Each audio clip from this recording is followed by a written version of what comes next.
Hi, it's Shubhro sir from Calcutta. Due to the lockdown situation and everywhere, you guys are getting troubles in, to get in touch with your faculties.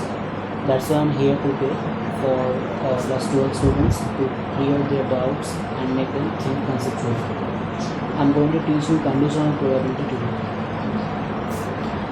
In class 11, we have already learned the basic concepts of probability, which was focused on the probability as a measure of uncertainty of events of a random experiment, and also treated probability as a function of outcomes of an experiment, and some definitions and some mathematical problems also.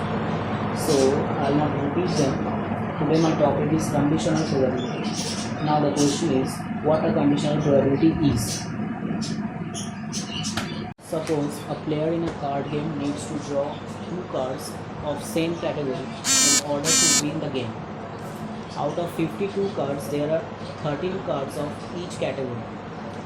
We know there are total 52 cards in a card game and 13 cards in each category.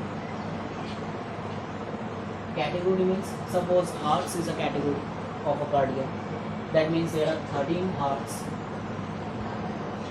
in a card game. Suppose at first a player draws a heart. Now the player wishes to draw a second heart. Since one heart is already been chosen, there are now 12 cards remaining. One heart is already chosen. That means 13 minus 1, 12 hearts is remaining. And out of 52 cards, there are 51 cards are remaining. So the probability of second draw is heart, where the condition is first draw was a heart, is equal to 12 divided by 51. So to define conditional probability, we can say the conditional probability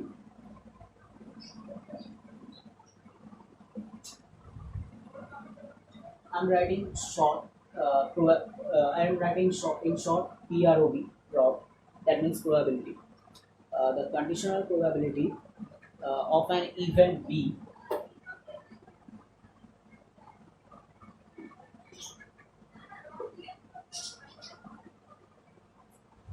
is the probability that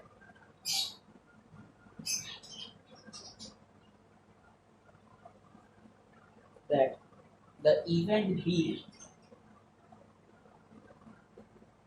will occur where the condition is that another event A is already occurred.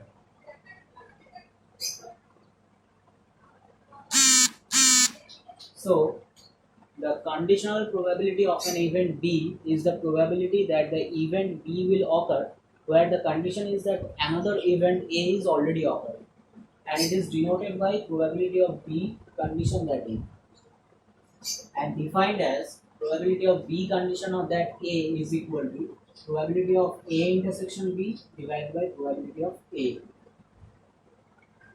A intersection B means probability of A and B.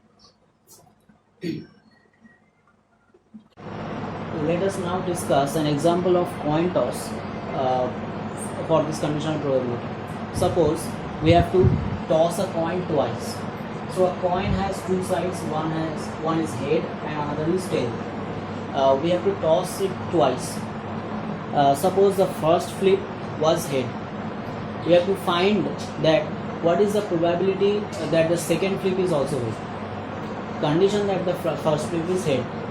So probability of A, suppose probability of A is equal to the event where the first flip is head.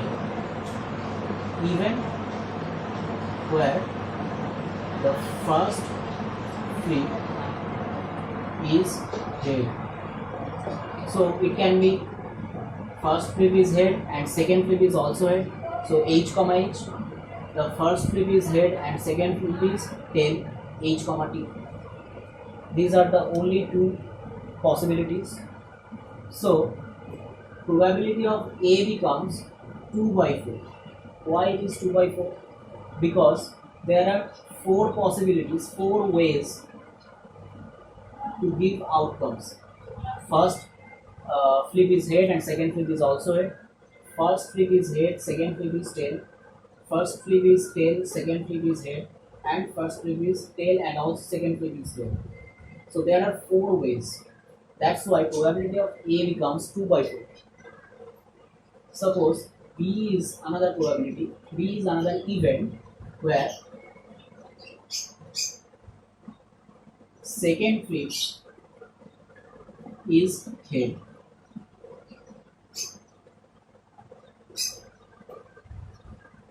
Second flip is head.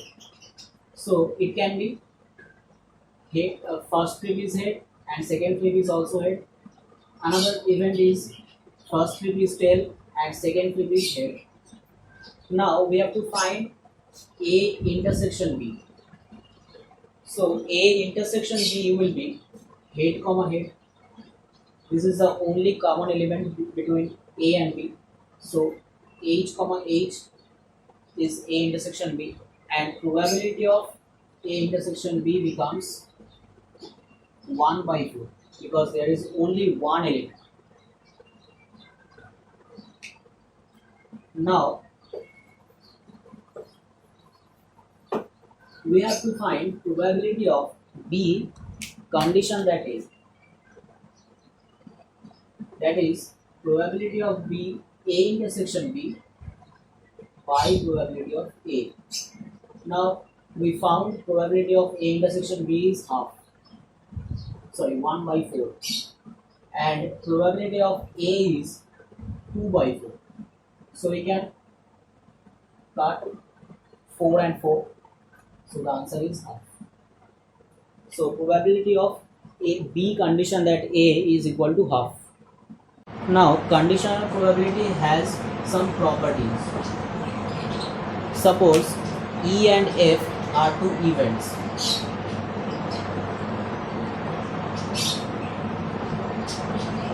On a sample space A, S sample space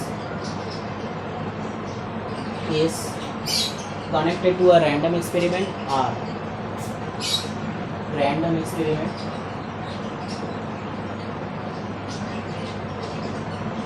R. Now property 1 is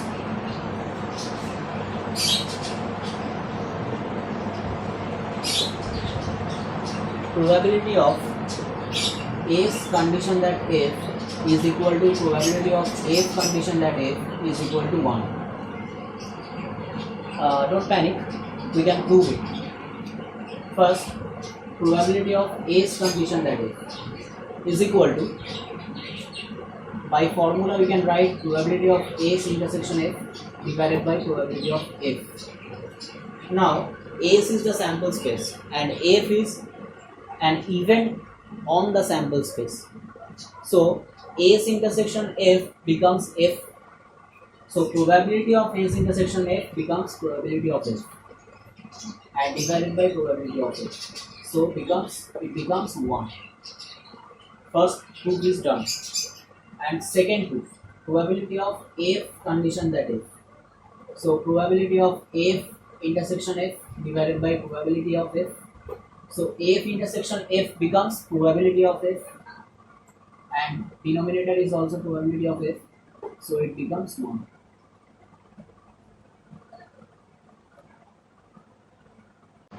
Now property 2. Property 2 is A and B are two events on a sample space F. A and B are two events on a sample space S, and F is another event on S such that probability of F is not equal to 0. Then we can say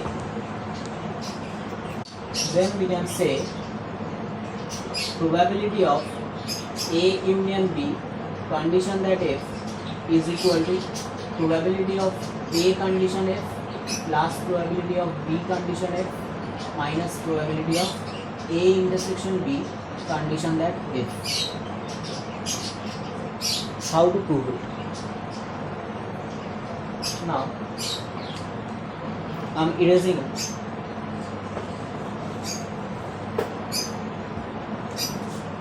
Probability of A union B condition that F.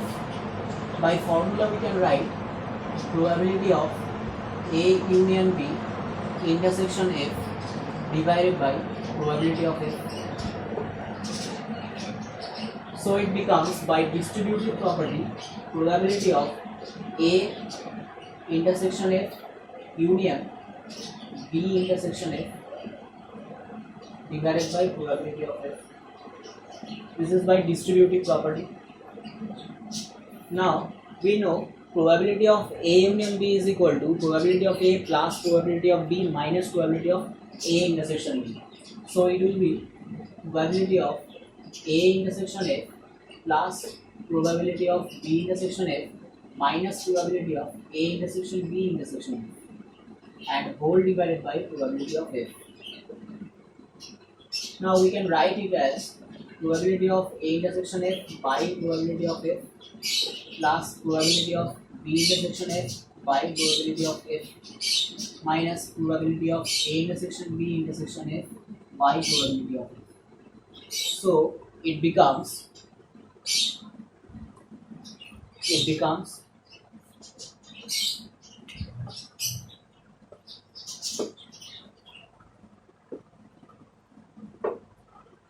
probability of A intersection F by probability of F is equal to P of A condition that F plus P of B intersection F by P of F. It becomes P of B condition F minus, and it becomes P of A intersection B condition that F. So this was my proof. Now if A and B are two disjoint events, if A and B are disjoint, then P of A intersection B is equal to 0.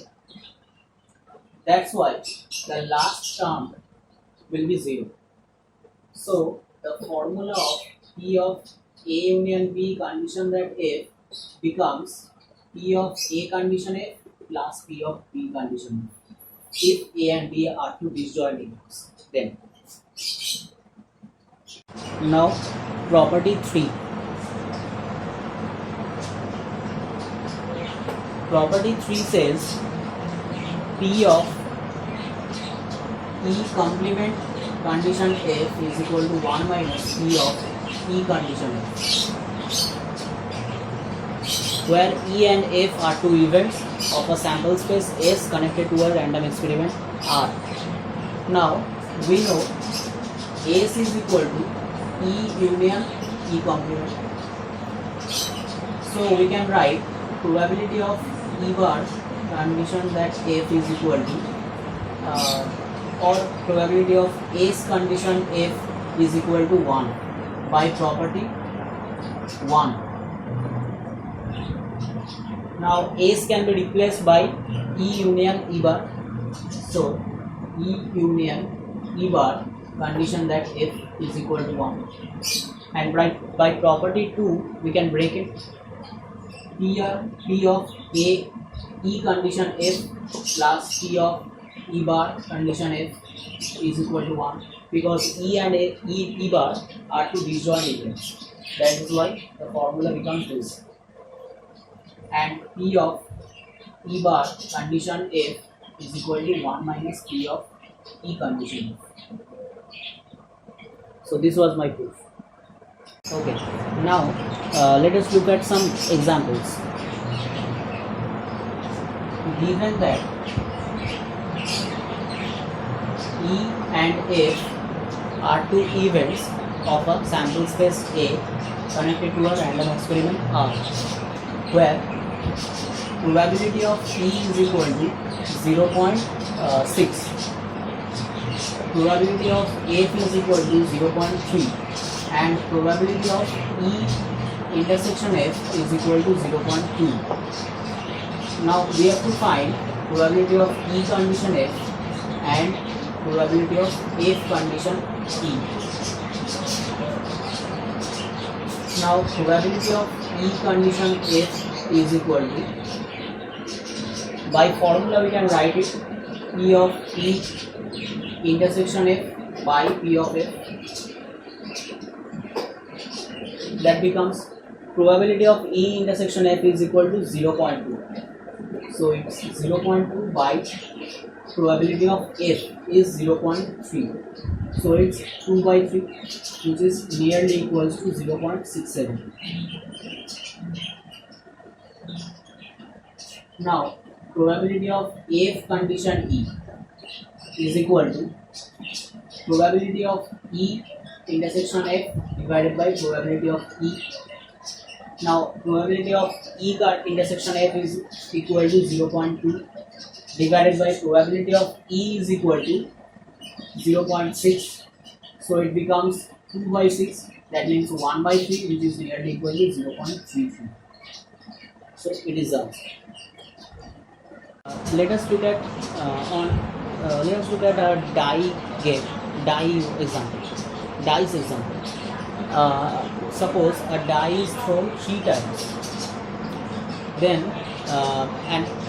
there are two events A, where A says that 4 on the third throw. A die is thrown 3 times, where A is the event that 4 will be got on the third throw, and B is another event where it says 6 on the first throw and 5 on the second throw. So what will be the event A? A will be the event where 1, 1, 4, first throw is 1, second throw is 1, and third throw is 4, because third throw will be 4. Another event 1, 2, 4, 1, 3, 4, 1, 4, 4, 1, 5, 4, and finally 1, 6, 4. And similarly 2, 1, 4, 2, 2, 4, dot 2, 6, 4. And similarly we can write all this, and finally 6, 1, 4, 6, 3, 4, and 6, 6, 4. And B is the event where 6 is on first row and 5 will be on second row. So the elements are 6, 5, 1, 6, 5, 2, 6, 5, 3, 6, 5, 4, 6, 5, 5, and 6, 6, 6. So these are the elements of A and B. Now we have to find probability of B condition, that is. For that, firstly we have to find what is the event A intersection B. So the event A intersection B is equal to A intersection B means 4 will be on the third throw and 6 and 5 will be on the first and second throw respectively. So the only element of A intersection B is 6, 5, 4. So probability of A intersection B becomes, there is only one element, so it becomes 1 by 260. And in B there are 6 elements: 6, 5, 1, 6, 5, 2, 6, 5, 3, 6, 5, 4, 6, 5, 5, 6, 5, 6. It is 6, 5, 6. So there are 6 elements. That means probability of B is 6 by 260.